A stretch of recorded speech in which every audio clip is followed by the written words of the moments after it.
U.S. President Joe Biden on Sunday reassured his Ukrainian counterpart Volodymyr Zelensky that Washington will respond decisively if Russia moves to invade its pro-Western neighbor, the White House said in a statement. With the Russian military buildup on Ukraine's borders, Biden made clear to Zelensky during a phone call that the United States and its allies and partners will respond decisively if Russia further invades Ukraine, White House Press Secretary Jen Psaki said.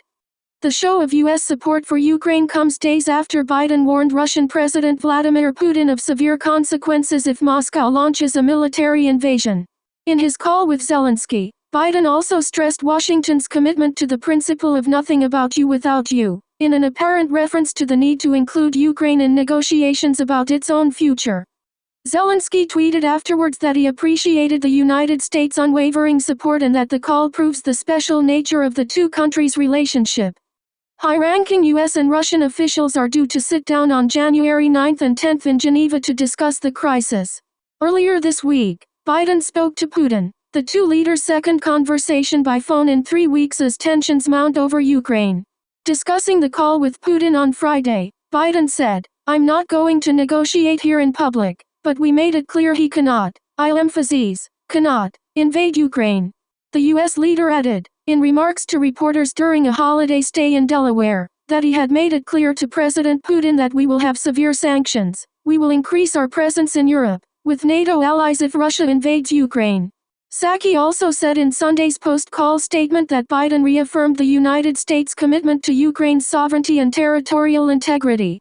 The U.S. leader additionally expressed support for confidence-building measures to de-escalate tensions in Donbas and active diplomacy to advance the implementation of the Minsk agreements. Under the Minsk agreement, brokered by France and Germany, Ukraine agreed to carry out political reforms while Russia agreed to end its support for pro-Russian separatist rebels. Washington and its European allies accuse Russia of threatening Ukraine with a new invasion.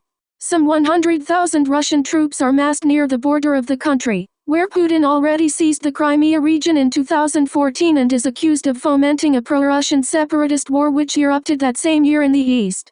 Moscow describes the troop presence as protection against the expansion of NATO, although Ukraine has not been offered membership in the military alliance. U.S. Secretary of State Antony Blinken spoke Friday with NATO chief Jens Stoltenberg. Afterwards, Blinken urged Russia to engage meaningfully in the upcoming talks on the tense standoff between Moscow and Kyiv. Stoltenberg said that NATO was united and prepared for dialogue. In Thursday's call, Biden warned Putin against invading Ukraine, while the Kremlin leader said anti-Moscow sanctions would be a colossal mistake. After a 50-minute phone call, their second in just over 3 weeks, both presidents indicated support for further diplomacy. Putin was pleased overall with the talks, Foreign Policy Advisor Yuri Ushakov told reporters. A senior U.S. official, who spoke on condition of anonymity, said the tone was serious and substantive. But there was no disguising the depth of disagreement, or the dangerously high stakes on the fringes of Eastern Europe.